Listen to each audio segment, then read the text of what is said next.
Wahyu 21 ayat 9 sampai 14 bersama-sama. 2, 3. Kemudian datanglah seorang dari ketujuh malaikat yang memegang ketujuh cawan yang penuh dengan ketujuh malapetaka terakhir itu. Lalu ia berkata kepadaku, marilah ke sini, aku akan menunjukkan kepadamu pengantin perempuan mempelai anak domba. Lalu di dalam roh ia membawa aku ke atas sebuah gunung yang besar dan tinggi. Dan ia menunjukkan kepadaku kota yang kudus itu, Yerusalem turun dari surga, dari Allah. Kota itu penuh dengan kemuliaan Allah, dan cahayanya sama seperti permata yang paling indah, bagaikan permata yaspis, jernih seperti kristal. Temboknya besar dan tinggi, pintu gerbangnya ada 12 buah. Di atas pintu-pintu gerbang itu ada 12 malaikat, dan di atasnya tertulis nama ke-12 suku Israel. Di sebelah timur terdapat 3 pintu gerbang, di sebelah utara 3 pintu gerbang, di sebelah selatan 3 pintu gerbang, dan di sebelah barat 3 pintu gerbang. Tembok kota itu mempunyai 12 batu dasar, dan di atasnya tertulis ke-12 nama ke-12 rasul anak domba itu. Mari kita tundukkan kepala kita berdoa. Bapa kami yang di surga, kami sudah membaca firman-Mu, kiranya kami yang memiliki mata jasmani ini, kiranya pun Tuhan boleh mencelikan mata rohani kami. Kami yang bisa mendengar dengan telinga fisik kami ini, kiranya ya juga Tuhan, kami boleh Tuhan berikan anugerah dan belas kasihan sehingga telinga rohani kami tidak tuli.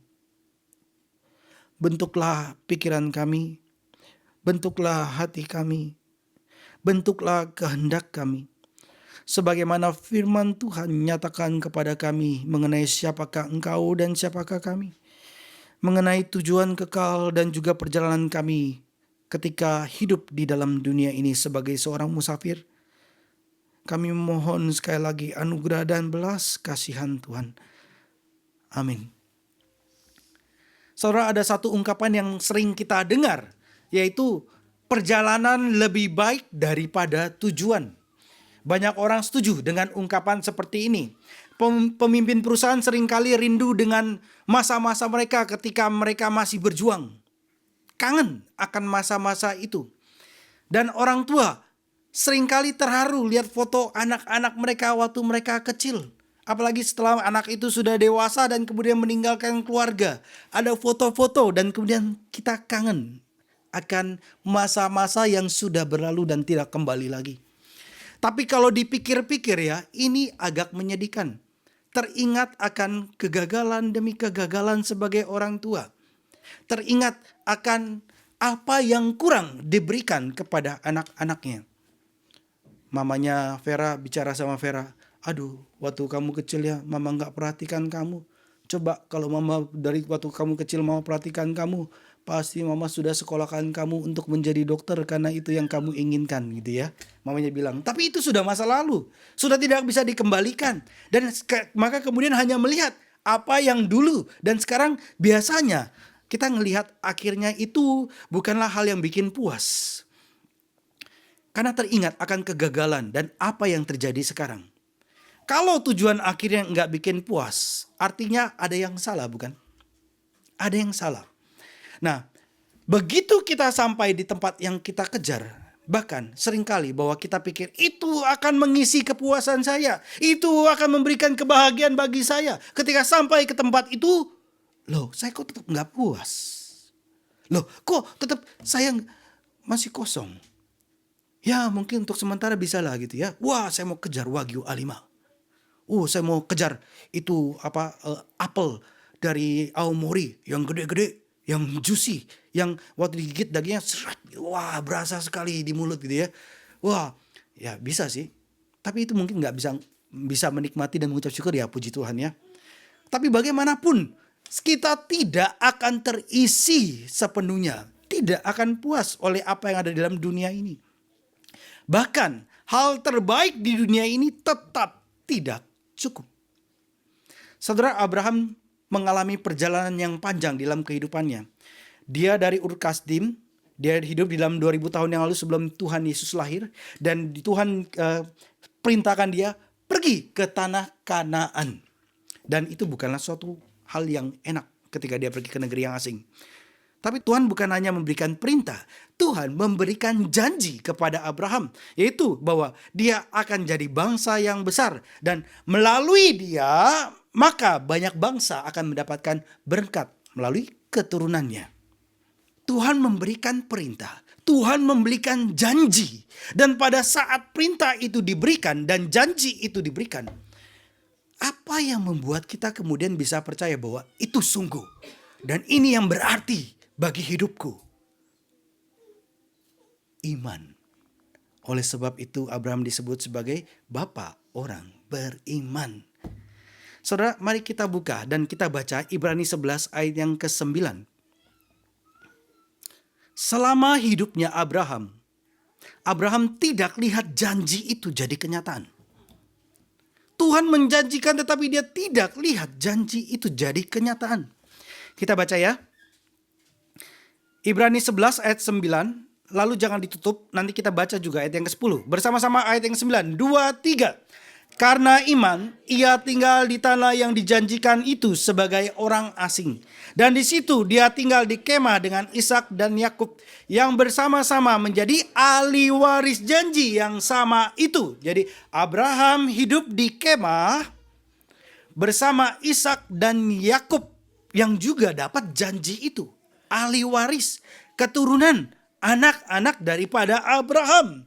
Dan dia ketika mengerjakan ini, dia tetap percaya, dia setia mengerjakannya. Bukan karena dia suka untuk camping. Bukan karena dia suka perjalanan ini. Oh, perjalanan ini enak. Bukan. Tetapi dia tahu ada tujuan yang besar di masa depan yang sedang dia kerjakan, yang akan dia capai di sana nantinya. Walaupun dia tidak melihat dengan mata fisiknya. Ini kehidupan Abraham. Kita baca ayat yang 10. Apa yang menjadi tujuan bagi Abraham dari sejak kitab Kejadian sebenarnya, dan dinyatakan oleh Ibrani 11 ayat yang ke-10. Bersama-sama ayat 10. 2, 3. Sebab ia menanti-nantikan kota yang mempunyai dasar, yang direncanakan dan dibangun oleh Allah. Saudara lihat apa yang menjadi tujuan Abraham? Kenapa dia menjalani jalan hidup yang susah, harus camping ke negeri orang asing? Camping kayaknya menyenangkan ya. Tapi ini berkemah bawa seluruh pasukannya yang begitu besar. Repotnya pasti luar biasa. Pindah itu bukan hal yang gampang. Apalagi bagi istri. Apalagi sudah punya anak. Sekolahnya harus ngaturin lagi. Terus untuk parkir mobil pun harus pindah alamat. Harus ke City Hall. Harus ambil cuti. Kalau sudah les, ada les piano yang sudah baik. Aduh, harus tinggalin les piano yang sudah baik. Sekarang harus cari lagi dari awal. Les berenang juga, waduh, harus cari lagi mana sekolah yang bisa berenang. Terus bagaimana mengenai jarak, transportasi, begitu banyak yang perlu diaturkan. Dan itu adalah sumber kestresan mungkin. Kesusahan, kesulitan. Abraham mengalami hal ini. Dia bukan suka berjalan. Dia bukan suka perjalanan, tapi dia tahu ada tujuan besar yang akan terjadi di masa depan, tetapi dia hidup itu di saat ini. Dia menantikan kota yang mempunyai dasar yang direncanakan dan dibangun oleh Allah. Saudara, perjalanan Abraham gak selesai di dalam kitab Kejadian ya. Gak selesai di kitab Kejadian. Karena itu suatu perjalanan. Tapi kita tadi baca dalam kitab Wahyu, kita kembali ke kitab Wahyu. Kitab Wahyu kasih kita lihat tujuan akhirnya. Apa yang menjadi tujuan akhir Abraham sekarang diperlihatkan oleh kitab Wahyu.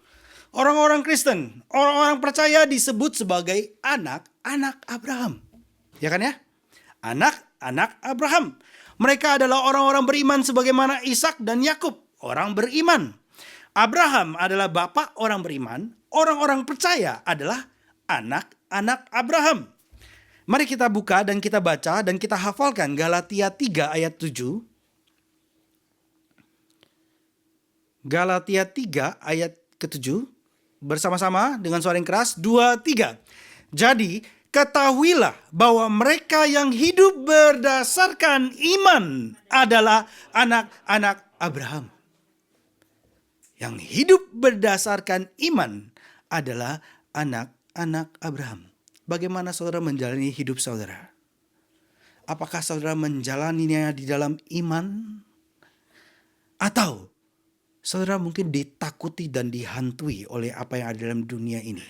Sehingga saudara tidak dapat bergiat, tidak dapat bekerja, tidak dapat mengerti apa yang Tuhan kehendaki.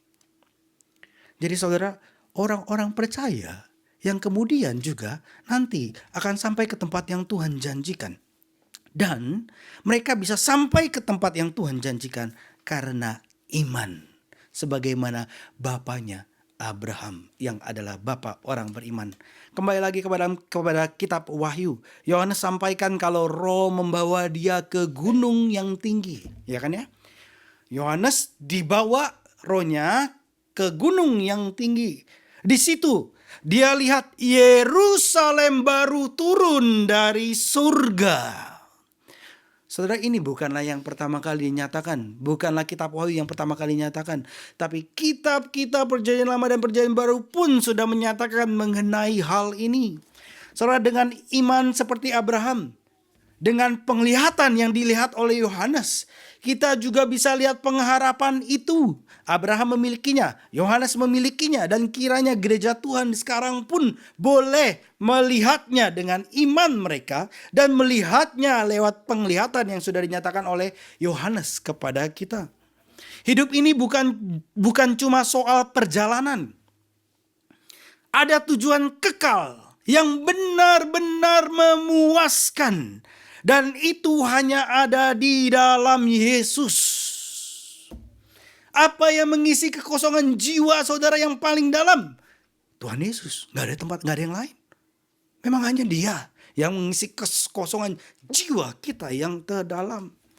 Saudara, Wahyu 21 ayat yang ke-9 itu adalah ayat yang kita baca pertama kali di perikop hari ini. Dan itu adalah permulaan dari bagian akhir kitab ini. Bagian akhir dan bagian permulaannya adalah di ayat yang ke-9 ini. Di ayat 9 kita bisa lihat undangan malaikat yang berkata kepada Yohanes. Malaikat berkata, "Mari." Dan ini bukan kalimat yang pertama kali. Malaikat sudah berkata berkali-kali kepadanya sebelumnya. "Mari." Di pasal yang keberapa? Pasal yang keempat. Yaitu malaikat ajak dia lihat surga seperti apa. Di pasal 4 kan ya? Dinyatakan Wahyu 4 ayat 1, Yohanes dipanggil ke surga. Mari untuk lihat rencana Tuhan bagi gerejanya, ya kan? Kemudian baru dinyatakan apa yang rencana Tuhan akan gerejanya. Dan itu dari situ mulai siklus penglihatan dari pasal 4 sampai pasal 16. Siklus 1, siklus 2, siklus 3, siklus 4, siklus 5, siklus 6. Terus di Wahyu 17 ayat 1 Yohanes dengar lagi. Mari, tapi kali ini di Wahyu pasal 17 ayat 1 itu, kali ini adalah untuk lihat. Mari, terus kemudian lihat kehancuran musuh Kristus dan bagaimana akhirnya mereka di Wahyu 21 ayat ke-8, yaitu kematian kedua, lautan berapi. Diperlihatkan, ya. Itu dari pasal 17 ayat 1 ketika malaikat berkata mari. Dan sekarang di Wahyu 21 ayat yang ke-9 Yohanes dipanggil lagi. Mari. Tapi untuk lihat sukacita umat Tuhan dalam kemuliaan kekal. Tuhan itu gak kasih kita lihat satu sisi saja. Tuhan kasih kita lihat dua sisi. Keadilan Tuhan dan kasih Tuhan. Bukan hanya kasih Tuhan, tapi juga keadilan Tuhan. Dan bahkan, kalau kita lihat malaikatnya yang Tuhan pakai, malaikatnya pun Tuhan pakai untuk menyatakan kedua hal ini, saudara. Yohanes katakan bahwa dia dipanggil oleh salah satu dari 7 malaikat yang bawa 7 cawan yang penuh dengan 7 malapetaka terakhir, bukan? Ayat yang ke-9. Malaikat ini malaikat siapa? Malaikat yang apa yang bawa dia? Malaikat yang bawa 7 cawan malapetaka. Ya, terakhir ya. Nah, ini malaikat yang bawa apa sih sebenarnya? Ya, ketika ditumpahkan apa yang terjadi? Malapetaka. Betul, malapetaka. Apa yang terjadi setelah ditumpahkan? Malapetaka, betul. Babel hancur. Hancur kan Babel? Terus binatang buas, nabi palsunya, terus kemudian segala macam iblisnya juga kan ya. Jadi malaikat yang kita lihat ini malaikat yang bawa cawan murka Tuhan. Tapi kita juga lihat di sini, malaikat yang dulu hancurin Babel dengan cawan murkanya juga adalah malaikat yang punya bagian dalam Yerusalem yang baru. Mari lihat. Lihat, bukan hanya Tuhan, malaikatnya pun mengerjakan kedua hal ini. Malaikat ini mengingatkan kita bahwa rencana Tuhan itu selalu berjalan bersama antara penghukuman Tuhan dengan keselamatan yang Tuhan berikan. Di dalam pemberitaan firman Tuhan pun kedua ini ada. Kalau hanya sebagian ini nggak benar. Dua-duanya dinyatakan. Keadilan Tuhan, kasih Tuhan, penghukuman Tuhan, keselamatan daripada Tuhan, kematian kekal, hidup yang kekal. Jadi malaikat yang dulu hukum Babel sekarang kasih penglihatan tentang Yerusalem baru. Saudara, sejarah manusia itu bisa dirangkum dalam dua kelompok. Kita harus pilih, mau ikut Babel yang hidupnya penuh hawa nafsu dan akhirnya dihancurkan, atau jadi mempelai Kristus yang masuk dalam kemuliaan karena kekudusannya. Mana yang saudara pilih? Hanya kedua hal ini, hanya dua kelompok ini. Babelkah atau mempelai Kristuskah? Yang mana? Yang satu penuh dengan yang keluar cawannya itu memikat raja-raja dan bangsa-bangsa, tetapi di dalamnya ada kematian. Sedangkan yang satunya lagi, yang Tuhan berikan pakaian putih yang terus Tuhan kuduskan. Yang manakah saudara? Ikut Babelkah atau mempelai Kristuskah? Saudara, malaikat ajak Yohanes untuk lihat mempelai Kristus di pasal 21 ini kan ya. Dibawa, mari diperlihatkan mempelai Kristus. Ini adalah saat di mana gereja bersatu dengan Kristus selamanya. Ini sudah di akhir, saudara. Di dunia ini pernikahan itu adalah tentang kesatuan. Sekali lagi ya. Di dunia, pernikahan itu adalah tentang kesatuan. Kejadian 2 ayat 27 katakan keduanya menjadi satu daging. Tapi ketika bicara menjadi satu daging, itu hal yang enak atau tidak enak? Yang sudah menikah, saudara lebih baik alone atau lebih baik sudah berpasangan? Ayo jujur. Lebih baik sendiri atau lebih baik berpasangan? Siapa yang mengatakan lebih baik sendiri? Siapa yang lebih baik berpasangan? Oh. Lebih lagi ya. Siapa yang mengatakan bahwa setelah berpasangan hidup saya semakin susah? Oke. Siapa yang setelah punya anak bilang bahwa hidup saya semakin susah? Saudara, mata kita itu ketika mendengar kesulitan dan kesusahan, kita cenderung untuk menarik diri, enggan. Dan mata kita seringkali diarahkan kepadanya dan terpaku kepadanya. Waktu jalan ke sini tadi pagi naik mobil dengan Vera, istri saya, dia katakan, saya tanya kan, lebih enak hidupan suami istri atau alone? Sendiri. Dia bilang, tentu lebih enak sendiri. Lebih enak punya anak atau tidak? Tentu lebih enak nggak punya anak. Terus saya bilang, matanya jangan diarahkan ke sana ya. Matanya arahkan kepada tujuan kekal, apa yang Tuhan katakan. Kalau mata kita fokuskan kepada apa yang sementara, maka kehidupan kita letih, lesu, beban, berat, nggak bisa bekerja apa-apa, bahkan walaupun itu orang Kristen. Jiwa kita begitu letihnya untuk melangkah sedikit aja ngeluh. Sedikit aja mengeluh. Betul loh. Itu benar-benar menguasai kehidupan kita. Tetapi yang Tuhan inginkan adalah pandanglah apa yang kekal. Lihatlah tujuannya. Dan oleh sebab itu ketika kita melihat sana, itu mempengaruhi bagaimana kita hidup dan berjalan. Punya anak susah? susah, kutukan daripada dosa. Tapi Tuhan juga memperlihatkan kita realita kemenangan kita ketika arah mata kita arahkan kepada Tuhan. Dan pada saat ini adalah bicara mengenai kota Yerusalem yang baru. Jadi saudara, waktu saudara ngasuh anak yang masih kecil susah payah, itu sementara. Jangan jadikan itu kekal. Aduh, sampai berapa lama ya aku akan terus mengadakan dan hidup seperti ini. Itu bukan kekal, itu sementara.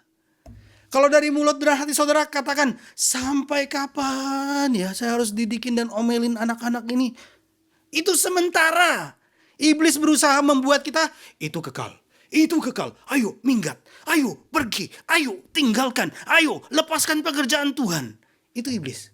Tapi yang Tuhan inginkan adalah setia lakukan apa yang Tuhan inginkan. Bahkan lewat Tuhan persatukan, Tuhan satukan. Lewat Tuhan berikan anak. Mengasuh, mendidik, mengajar mereka. Enggak gampang, makan hati. Tapi Tuhan semakin bentuk kita. Dan ketika Tuhan katakan firman-Nya, saudara, berulang kali Tuhan menepati janjinya. Saudara, di dunia ini pernikahan itu adalah tentang kesatuan. Orang yang belum menikah itu belum teruji kesatuannya ya. Belum teruji. Kesatuan teruji ketika Tuhan persatukan dalam pernikahan. Keduanya menjadi satu daging. Bertemu dengan bentrokan dulu. Tuhan, tapi ini belum menjadi satu daging kok, bentur terus. Tapi Tuhan bentuk, Tuhan pakai untuk semakin menjadi satu. Kalau saudara di dalam Tuhan, itu bedanya. Saudara, kenapa Indonesia itu banyak korupsi? Padahal negara yang beragama. Lebih baik orang yang gak ada bilang bahwa negaranya negara beragama kan. Ketuhanan yang Maha Esa. Wah, keren banget. Memang itu baik sih ya. Maksudnya percaya bahwa ada Tuhan. Dan itu sangat-sangat menjagai. Tapi saudara, dari agama justru mengizinkan atau mendorong orang melakukan dosa lebih hebat lagi. Agama dipakai untuk justru membenarkan diri melakukan dosa. Agama. Bahkan orang yang bilang bahwa negaranya bukan agama, nggak ada agama atau percaya Tuhan, jauh lebih baik. Indonesia bisa lebih baik kalau di dalam Kristus. Yang membedakan di situ, saudara. Di dalam Kristus. Kalau nggak, maka manusia akan melakukan kejahatan demi kejahatan. Manusia bisa mengarahkan matanya kepada kesementaraan dan membangun tembok-temboknya sendiri. Dengan merampas. Dengan ketidakadilan. Dengan korupsi. Padahal yang dibangunnya pun adalah tembok-tembok dari kardus. Hujan kayak tadi pagi mungkin langsung runtuh. Begitu mudahnya Tuhan hancurkan. Saudara, di dunia pernikahan itu adalah tentang kesatuan. Keduanya menjadi satu daging. Dan Tuhan nyatakan kepada kita. Dan kita perlu mengusahakan dan mengerjakan. Ini panggilan kan? Panggilan loh saudara. Bukan hanya pekerjaan. Ini panggilan daripada Tuhan. Sudah jelas dari kitab Kejadian lagi. Sebelum ada IT. Sudah ada dulu ini panggilan ini ya. Saudara, usahakan. Doakan. Sungguh-sungguh. Doakan dan kerjakan. Kemudian setelah diperlihatkan akan di dunia ini, sekarang Yohanes diperlihatkan di surga. Akhirnya, kalau di dunia ini pun relasi suami istri bisa berhenti. Bisa stop. Tapi kita diperlihatkan kemudian suatu relasi hubungan antara Kristus dengan mempelai wanitanya, dengan gerejanya. Dan ini juga bicara tentang kesatuan gerejanya dengan Tuhan. Di Wahyu 21 ini saudara. Saudara, kenapa kita bisa jadi mempelai Kristus? Karena Yesus. Bahkan lebih tepatnya, lebih spesifik adalah karena Yesus disebut anak domba.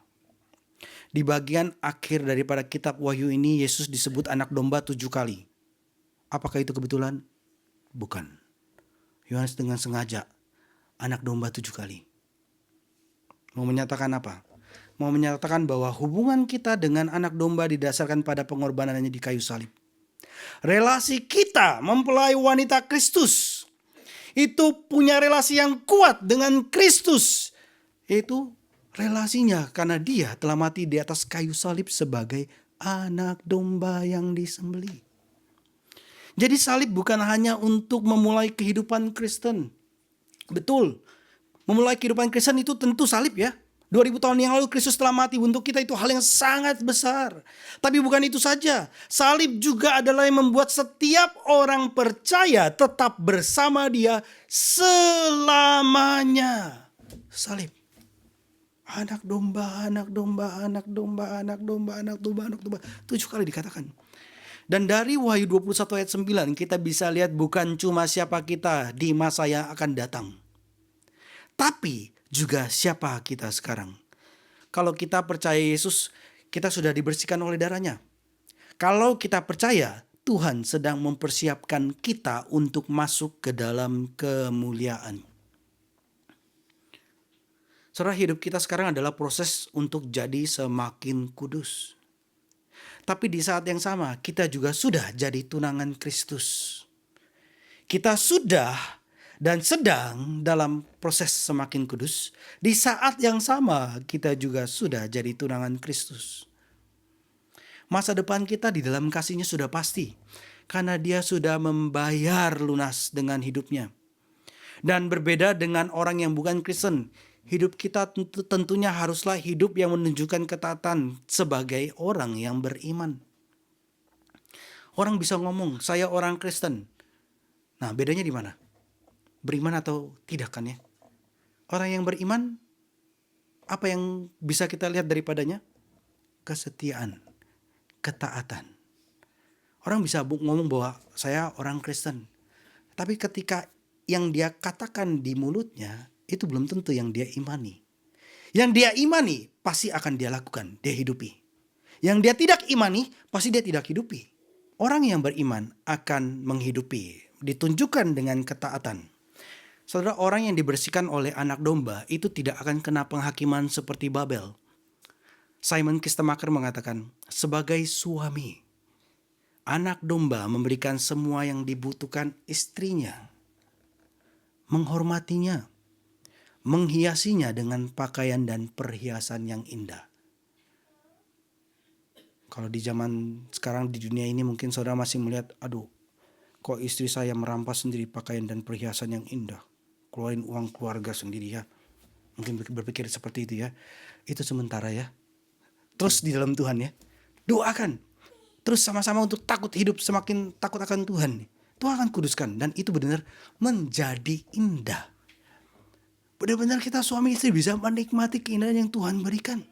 Dengan dimulai dengan takut akan Tuhan. Kalau enggak bagaimana ya? Wah, setengah mati saudara. Mempercantik diri. Suami kejar hobi yang tidak ada habis-habisnya. Ekonomi keluarga susah. Terus saja hobinya diisi, dipenuhi. Dan ya hancur lah. Keluarga ini hancur lah. Semua berjalan sendiri-sendiri.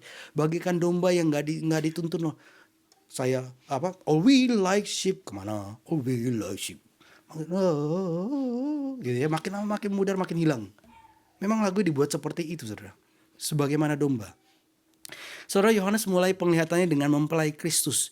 Tapi bagian yang penting dan lebih banyak disampaikan adalah tentang gereja sebagai kota kudus Tuhan. Gereja sebagai kota kudus Tuhan. Tembok dan gerbang kota itu melambangkan umat Kristus sendiri. Saudara, dikatakan Yohanes dibawa dalam roh ke gunung tinggi. Dia lihat masa depan gereja. Malaikat bawa dia ke kota kekal. Yesaya katakan dalam Yesaya 2 ayat 2, gunung rumah Tuhan akan berdiri tegak dan semua bangsa datang kepadanya. Wahyu 14 ayat 1 juga katakan, anak domba di gunung Sion bersama dengan umatnya. Gunung itu selalu dikaitkan dengan hadirat Tuhan. Gak heran, bahkan orang yang bukan Kristen pun punya sense of divinity. Belum mengenal wahyu khusus Tuhan, dengan wahyu umum Tuhan, maka segera mereka akan menuju tempat yang tertinggi. Dan ketika sudah sampai ke tempat yang tertinggi, apa yang dilakukan? Coba ke Gunung Takau, apa yang dilakukan? Ya, mendirikan mesbah. Ya, karena mau menghampiri yang melampaui. Ya, ada sense of divinity. Mau ke tempat yang tinggi, semakin dekat kepada Tuhan. Yesus juga sering ke gunung. Ngapain dia ke gunung? Ngapain Tuhan Yesus ke gunung? Ngapain? Berdoa. Berdoa, bertemu dengan Bapaknya. Yesus pun naik ke atas gunung untuk bertemu dengan Bapaknya. Dan Yohanes, Yakobus, Petrus pernah diajak Yesus ke atas gunung. Bukan? Dan di atas gunung ngapain? Melihat kemuliaan Yesus ya. Dan ketika lihat kemuliaan Yesus yang bersinar terang, pakaian yang begitu terang, mereka kaget dan tercengang.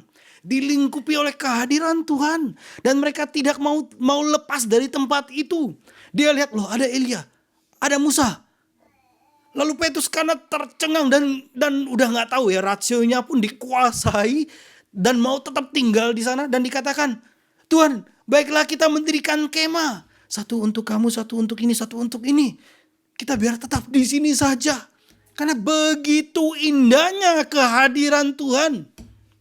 Bersama dengan Tuhan. Tapi apa yang dinyatakan oleh Bapa kepada para murid?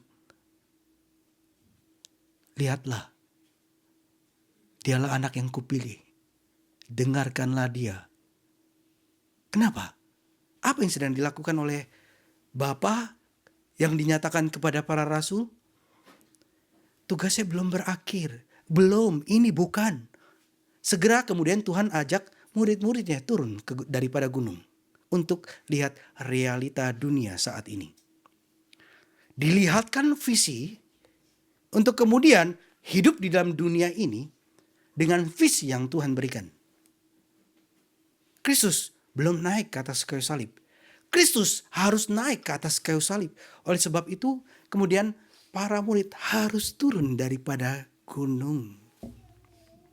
Nah, sekarang yang diperlihatkan kepada kita dalam kitab Wahyu 21 ini, saudara, Tuhan tinggal di gunung kudusnya bersama dengan umatnya selama-lamanya. Apa yang dinantikan, apa yang diinginkan oleh Yohanes, Yakobus, dan Petrus akhirnya terjadi secara sempurna. Begitu kerinduan mereka dipenuhi oleh kehadiran Tuhan. Tidak mau lepas daripadanya, dari dalamnya. Saudara, Yohanes lihat kota kudus Yerusalem.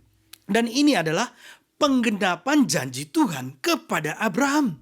Tentang keturunannya, tentang tanah mereka. Dalam Kejadian 15 Tuhan nyatakan. Dikatakan dalam Wahyu ini adalah kota ini turun dari surga. Artinya ini bukan usaha manusia, tapi pemberian daripada Tuhan. Tuhan yang mengadakannya dari surga turun. Turun kemana? Turun ke bumi. Turun ke bumi dari surga. Namanya adalah Yerusalem. Artinya ini adalah berkaitan dengan orang Israel. Tidak bisa itu kota Jakarta tiba-tiba muncul. Nggak ada sejarahnya sama Israel. Nggak ada itu kota Tokyo. Nggak ada sejarahnya sama orang-orang Israel. Tuhan pakai namanya Yerusalem. Artinya adalah hasil karya Tuhan dari masa lampau. Melalui Israel. Iman daripada Abraham. Seringkali Allah Tritunggal disebut sebagai Allah Abraham, Ishak, dan Yakub. Tepat sekali. Abraham, bapak orang beriman. Yakub adalah Israel. Ya kan ya? Dan terutama melalui Kristus. Melalui Kristus. Kota ini adalah kota kudus. Artinya adalah tempat Tuhan tinggal bersama dengan umatnya. Ketika dikatakan kota kudus, penduduknya adalah kudus.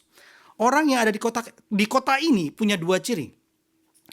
Satu, dipisahkan dari dunia bagi Tuhan. Dulunya tinggal dalam kegelapan memang. Tapi terus kemudian Tuhan panggil, Tuhan tarik, selamatkan mereka. Masuk ke dalam terangnya, dikumpulkan bersama dengan umat Tuhan yang lain. Ya, dipisahkan dari dunia bagi Tuhan.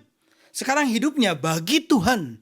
Arah matanya bukan lagi melihat kepada kesementaraan atau harta duniawi. Tapi kepada harta surgawi. Matanya diarahkan bukan kepada apa yang gelap atau suka kepada apa yang gelap. Tapi sekarang kepada yang terang. Dan apa yang terang? Bukan lagi kepada mamon, tapi kepada Tuhan. Oleh sebab itu, janganlah kamu khawatir. Lagi-lagi iman ya. Janganlah kamu khawatir. lihat bunga bakung, lihat burung. Bukankah kamu adalah anak-anak daripada Bapa? Hai kamu yang kurang percaya. Ciri khas daripada yang kedua daripada orang yang ada di kota ini adalah dosa mereka sudah dihapus oleh anak domba. Mereka sudah dibersihkan dan mereka akan ikut ambil bagian dalam kekudusan Tuhan. Ibrani 12 ayat 22 sampai 23, nggak usah dibuka ya. Dikatakan bahwa mereka ini dikumpulkan dan datang ke Yerusalem sorgawi. Orang-orang kudus ini. Sekali lagi ya. Mereka dikumpulkan dan datang ke Yerusalem sorgawi. Dan dikatakan mengenai roh mereka ya. Roh mereka dijadikan sempurna dengan tenses present. Present tense. Ini mau bicara apa kitab Ibrani? Bahwa segera orang yang di dalam Tuhan ketika mati langsung rohnya disempurnakan dan masuk ke dalam Yerusalem sorgawi. Dan di akhir zaman kota ini turun dari sorga dan diam di bumi selamanya. Bisa ikuti? Dari Kejadian sampai kitab Wahyu loh. Saudara ketika melihat hal ini ya, kekaguman, ketercengangan akan firman Tuhan itu membuat menguasai hidup kita dan mengarahkan bagaimana kita hidup. Umatnya bukan saja bebas daripada dosa pada akhirnya, tapi mereka juga mendapat bagian dalam kemuliaan Tuhan sendiri di dalam Yerusalem yang baru. Ayat yang ke-11 katakan, kota ini penuh dengan kemuliaan Tuhan. Dulu ketika Musa naik ke atas gunung Sinai, bercakap-cakap dengan Tuhan.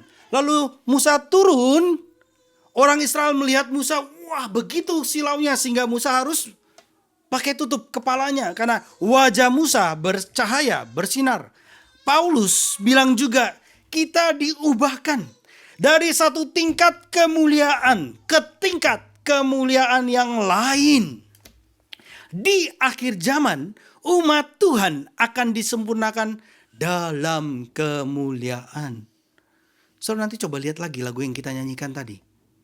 Lagu hari ini mempersiapkan kita untuk menyambut Jumat Agung dan Hari Paskah. Saudara lihat lagu yang tadi ya. Menyatakan betapa mulianya Kristus, tapi kesulitan, pedih, duka diambil. Nggak masuk akal ya. Tapi ini jalannya Tuhan. Di akhir zaman, umat Tuhan akan disempurnakan dalam kemuliaan. Hidup di kota ini berarti hidup terus-menerus dalam hadirat kemuliaan Tuhan. Bukan cuma wajah yang bercahaya, tapi seluruh keberadaan mereka bercahaya.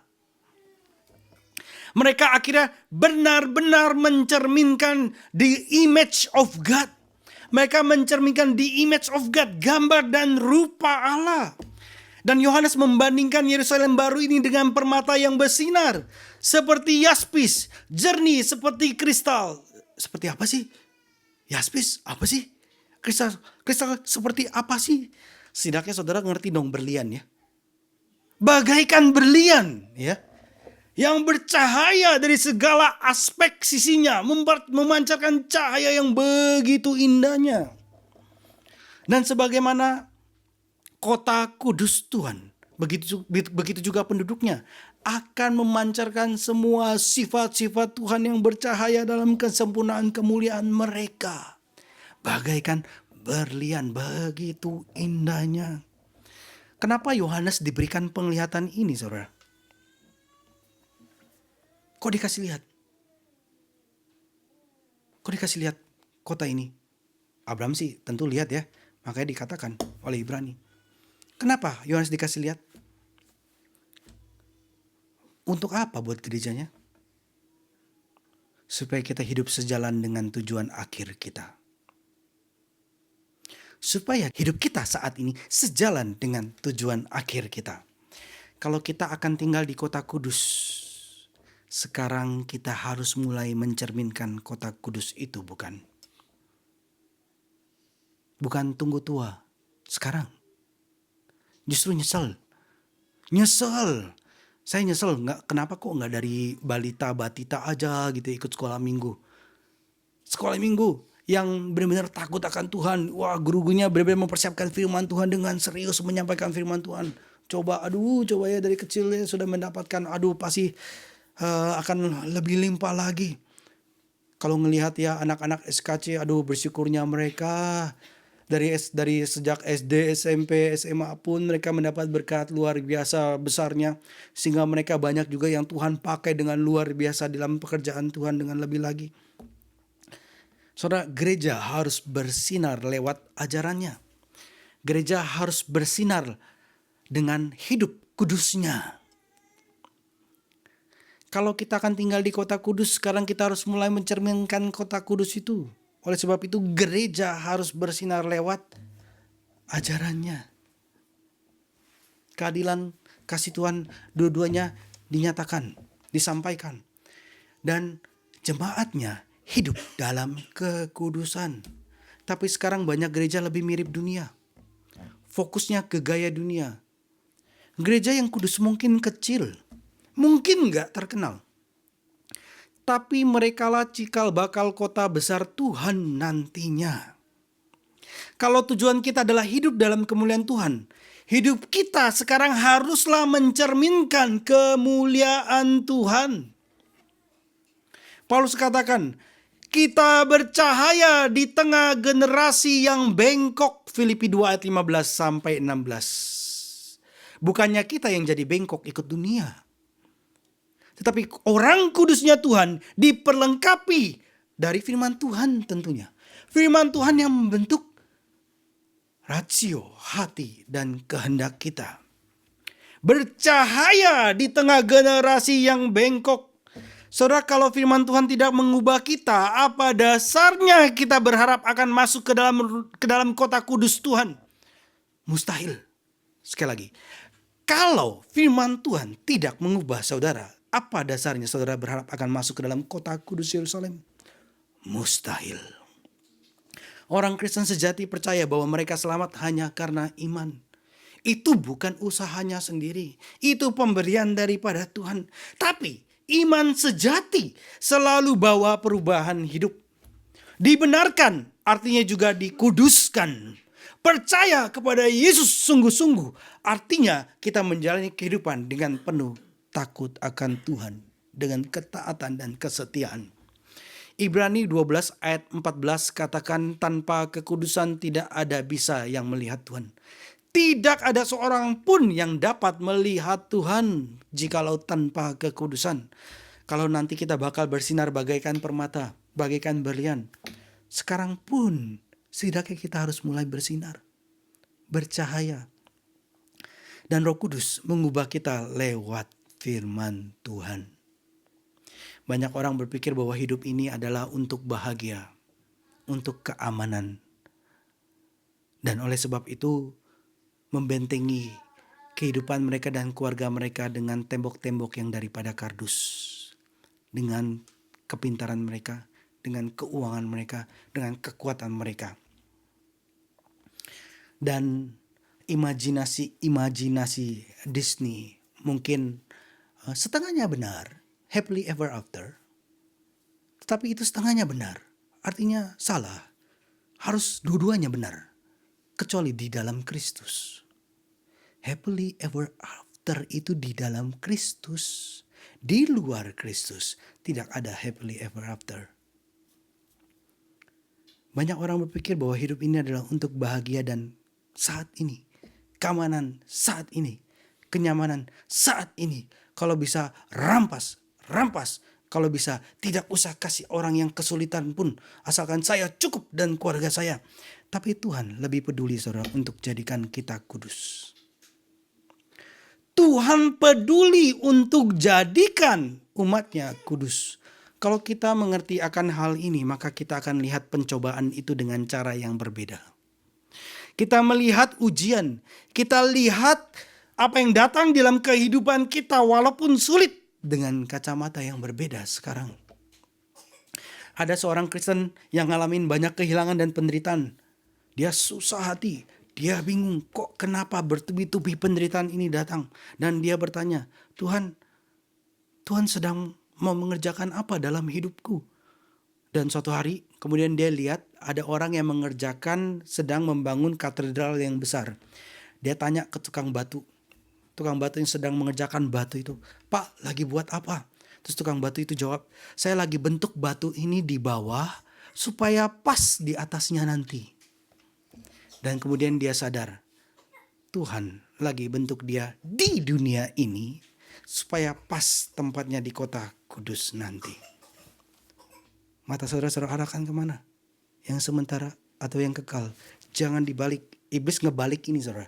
Ini kekal. Itu sementara atau bahkan mungkin tidak ada. Balik. Ini sementara. Itu kekal. Sehingga saudara menjalani kehidupan dalam dunia ini sebagaimana Abraham yang adalah bapa orang beriman. Kekuatan dari mana? Daripada Tuhan yang memberikan iman. Yohanes lihat gereja sebagai mempelai Kristus. Yohanes lihat kota kudus yang bersinar dengan kemuliaan Tuhan turun dari surga. Dan kemudian dia juga lihat tembok besar yang mengelilingi Yerusalem baru. Ketika dalam perjanjian lama bicara mengenai Yerusalem, mengenai bait suci, juga bicara temboknya. Ini kan yang dibangun juga kan oleh Nehemia kan ya.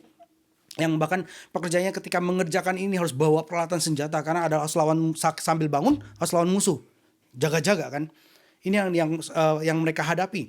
Jadi di sini juga sama, saudara, diperlihatkan kepada kita bahwa ada tembok besar yang mengelilingi Yerusalem, dikatakan di ayat yang ke-12. Temboknya besar dan tinggi, punya 12 gerbang. Dan di gerbang-gerbang itu ada 12 malaikat dan tertulis nama 12 suku Israel. Tembok kota itu kenapa perlu ada? Kenapa tembok Cina didirikan? Untuk pelindungan, pertahanan, keamanan. Tepat sekali. Tembok didirikan adalah untuk keamanan. Sekarang diperlihatkan kepada Yohanes mengenai besarnya dan tingginya tembok daripada kota Yerusalem baru. Artinya apa? Umat Tuhan keselamatannya terjamin.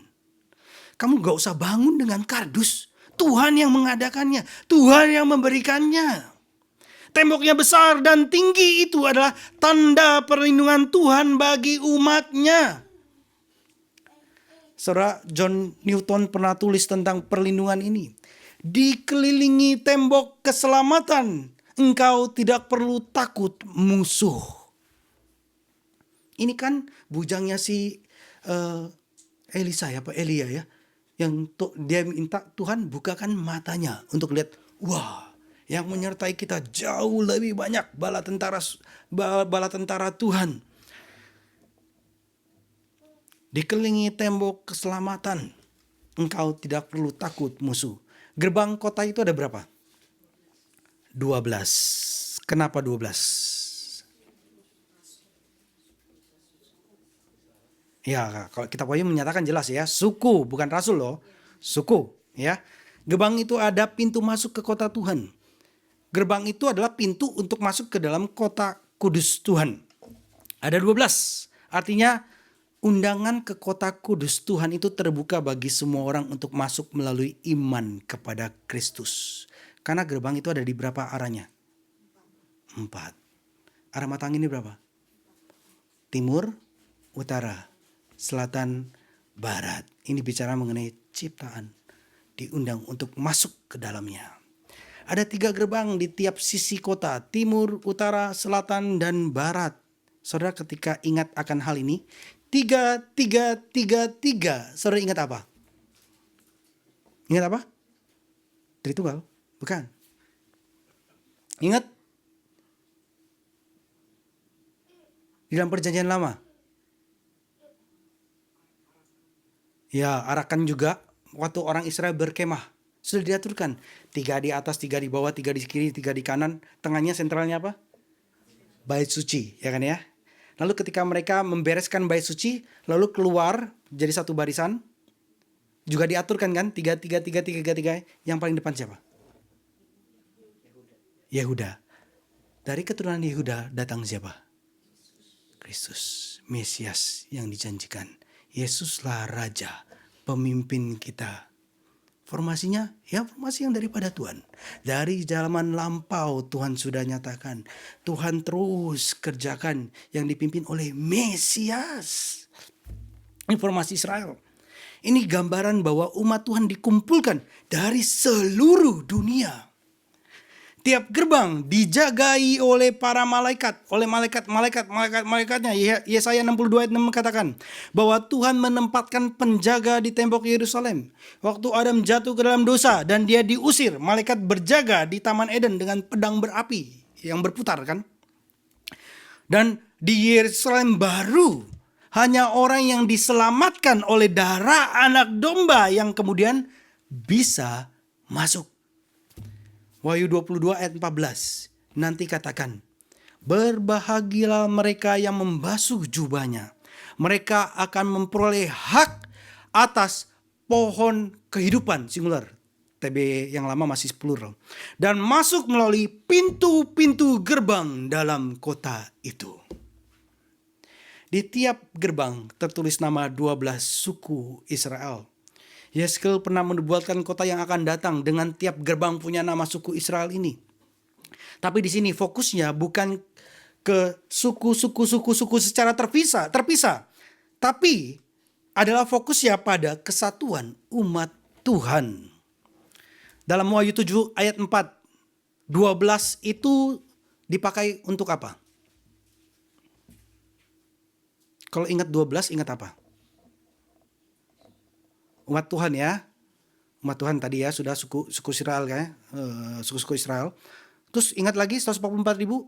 Ingat 12 kali 12 kali 1000. Ini siapa? Ya orang-orang percaya ya. Betul ya. Ini simbol daripada keseluruhan orang percaya. 12, 1000. Jumlahnya banyak. Yang memuji Tuhan. Kemudian 24 tua-tua. 12 PL. 12 perjanjian baru. 12 para nabi, 12 para rasul. Ini semua simbol. Jadi 12 baik dalam PL maupun PB ini menggambarkan umat Tuhan. Yerusalem baru itu adalah penggenapan harapan Israel. Dan Yerusalem baru juga adalah rencana keselamatan Tuhan dari zaman dahulu. Kepada orang Israel di Gunung Sinai dalam Keluaran 19 ayat 6. Tuhan berjanji kamu akan jadi kerajaan imam dan bangsa yang kudus. Dan Tuhan menunjukkan dengan nama-nama di gerbang itu. Kamu imamat yang rajani, kerajaan imam, bangsa yang kudus. Dan sekarang ditunjukkan janji itu sudah digenapi turun dari surga ke bumi. Kemudian tembok kota itu punya 12 dasar, batu fondasi. Dan di atasnya tertulis nama 12 rasul dan jelas disebutkan 12 rasul anak domba. Artinya 12 rasul adalah fondasi gereja. Tidak bisa kemudian orang katakan bahwa saya adalah rasul. Kalau setiap zaman mengatakan bahwa saya adalah rasul, berarti fondasi yang terus dibangun ya. Fondasi terus ya. Tapi firman Tuhan katakan selesai. Fondasi sudah selesai, 12 rasul. Rasul sudah selesai. 12 rasul anak domba adalah fondasi gereja. Paulus katakan, kamu dibangun di atas dasar para rasul dan para nabi dengan Kristus Yesus sebagai batu penjuru. Efesus 2 ayat 19-20. Jadi kamu dibangun di atas apa tadi? Para rasul. Jadi siapa ini kamu ini? Gereja. Jadi ketika di zaman kita ada datang orang mengatakan saya rasul Tuhan, saya nabi Tuhan. Ini seakan-akan meletakkan fondasi lagi, saudara. Dan ini bertentangan dengan firman Tuhan. Sedang mengangkat dirinya dalam posisi sebagai orang kudus. Yang dipakai Tuhan secara khusus. Nggak bisa, saudara. Jadi, iman gereja saat ini pun bersandar kepada iman 2000 tahun yang lalu yang sudah diletakkan oleh para rasul. Yang batu penjurunya adalah Kristus dan tidak ada yang lain. Israel di perjanjian lama menantikan Kristus. Melihat ke depan kepada Kristus. Sedangkan gereja di Perjanjian Baru melihat kembali kepada karya Kristus. Dan keduanya punya tujuan yang sama. Kenapa kok orang Perjanjian Lama melihat ke depan? Ada tujuannya. Dan kenapa kok orang Perjanjian Baru melihat ke belakang karya Kristus? Ada tujuannya. Tujuannya apa? Yaitu masuk ke dalam kota kekal Tuhan. Masuk ke dalam Yerusalem yang baru. Dan Kristus sendiri berkata kepada Petrus, di atas batu karang ini aku akan mendirikan gerejaku dan alam maut tidak akan menguasainya. Matius 16 ayat 18. Batu karang ini siapa, saudara? Yesus sebagai batu penjuru dan para rasul yang diwakilkan oleh Petrus sebagai fondasinya. Saudara mendapatkan pengertian yang lengkap? Gereja berdiri di atasnya. Akan aku bangun gerejaku dan alam maut tidak akan menguasainya. Sebagai orang Kristen, kita mengarahkan pandangan kita dan kita menatap kota kudus Tuhan di masa yang akan datang. Bersyukur kepada Tuhan kalau ternyata tujuan kita itu lebih baik daripada perjalanan kita saat ini. Tapi orang yang tidak melihatnya, maka mereka akan mempersiapkan perjalanan mereka dengan sebaik dan sempurna mungkin. Tetapi kemudian kehilangan tujuannya. Saudara mau yang mana? Mau menyandarkan hidup saudara kepada Tuhan? Atau menyandarkan hidup saudara kepada self-sufficiency, kecukupan saudara sendiri, self-righteousness saudara sendiri? Atau saudara mau mengandalkan kepada Tuhan yang dinyatakan melalui apa yang telah dikerjakan oleh anaknya? Sekali lagi, tujuan lebih baik daripada perjalanan. Bersyukur kepada Tuhan yang boleh menyatakan kepada kita. Dalam Titus 2 ayat 13, Paulus katakan bahwa kita menantikan penggenapan pengharapan kita yang penuh berkat dan penampakan kemuliaan Allah yang maha besar. Dan juru selamat kita, Yesus Kristus. Ya Tuhan kita, Tuhan yang maha besar. Kemuliaan itu akan dinyatakan dan setiap mulut akan memuji Tuhan dan akan keluar, Engkau adalah Tuhan yang maha besar. Memuliakan Tuhan. Sebagaimana Abraham, kita jalani hidup ini dengan segala tantangannya sambil menantikan kota yang punya dasar, yang dirancang dan dibangun oleh Tuhan. Kita menjalani hidup sebagaimana Bapa kita Abraham, dan melalui iman masa depan itu jadi nyata bagi kita sekarang. Tuhan sudah kasih visi. Tuhan kasih kita, istilah Pak Pendeta Ivan, imajinasi. Kiranya visi ini mengarahkan pikiran, mengarahkan hati, mengarahkan kehendak kita. Dan mulai sekarang kita memancarkan kemuliaan Tuhan yang nantinya akan bersinar sempurna bagaikan berlian, permata yaspis dan kristal. Kristus berjanji dan perkataannya selalu ditepati. Sebagaimana saya sampaikan minggu yang lalu, Tuhan bilang bahwa nih bait suci ini akan diruntuhkan, satu batu sama batu lain gak akan ada yang tumpuk. Dan ketika Jenderal Titus datang di tahun 70, lihat dari celah-celah ini ada emas, dijatuhkan semuanya. Nubuatan Kristus ditepati. Dan lebih daripada itu, Tuhan Yesus katakan, ketika itu datang, kamu lari. Yang bisa selamat adalah bukan orang Yahudi. Orang Yahudi binasa. Orang Kristen karena beriman kepada apa yang Yesus katakan, mereka selamat. Lalu kitab Wahyu dituliskan untuk memperlengkapi gereja Tuhan di abad pertama. Untuk penganiayaan yang akan datang di zaman Kaisar Domitianus, ketika dia begitu merajalelanya menganiaya umat Tuhan. Menganggap dirinya kaisar yang harus disembah. Terus kemudian menindas umat Tuhan. Dan ketika kitab Wahyu ini diberikan kepada gereja Tuhan, sekali lagi memperlengkapi dan mempersiapkan umat Tuhan pada saat itu. Tuhan adalah Tuhan yang berjanji, yang perkataan yang bisa kita pegang, dan setiap janjinya akan digenapi. Dan dia juga berjanji bahwa siapa yang datang kepadaku tidak akan kubuang. Setiap orang yang percaya kepada anak akan beroleh hidup yang kekal. dan aku akan membangkitkannya pada akhir zaman. Mari kita tunduk kepala kita berdoa. Minta Pak Maruf boleh pimpin kita di dalam doa. Bapa di dalam surga, kami berterima kasih untuk firman-Mu ya Tuhan. Kiranya seperti Engkau telah melatih Abraham, menganugerahkan iman kepadanya sehingga dia mengerti, boleh melihat walaupun pada saat hidupnya belum mengalami ya Tuhan semua janji-janji-Mu, tetapi dia sudah mengarahkan matanya kepada kota kekal yang indah itu ya Tuhan. Biarlah kami umat-Mu di tempat ini Tuhan latih, Tuhan bimbing, Tuhan bentuk, supaya kami pun menyadari bahwa kerajaan Allah yang kota yang kekal itu sungguh nyata, dan kesanalah Tuhan sedang memimpin kami. Biarlah itu sungguh-sungguh menyegarkan iman kami ya Tuhan di tengah-tengah dunia ini.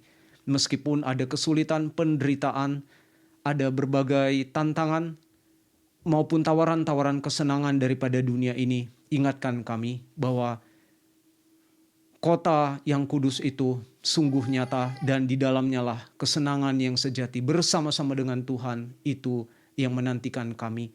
Dan biarlah ya Tuhan kami pun boleh menunjukkan, menyaksikan kehidupan seorang Kristen yang kudus kepada orang-orang yang belum percaya di tengah-tengah dunia ini Tuhan. Melalui pemikiran kami, perkataan kami, sikap kami, tindak tanduk kami ya Tuhan. Biarlah kami boleh sungguh-sungguh mencerminkan seorang Kristen yang kudus, yang menggambarkan seorang anggota umat yang kudus, yang Tuhan sedang tuntun menuju kota yang kudus itu ya Tuhan. Biarlah kami boleh semakin Tuhan bukakan, Tuhan segarkan, Tuhan terus bimbing dan ingatkan bahwa kami adalah umat yang kudus yang sedang menuju kepada kota yang kudus, tempat di mana kami bersama-sama tinggal bersama-sama dengan Tuhan dan semua orang kudus lainnya. Di dalam nama Tuhan kami Yesus Kristus kami berdoa. Amin. Amin.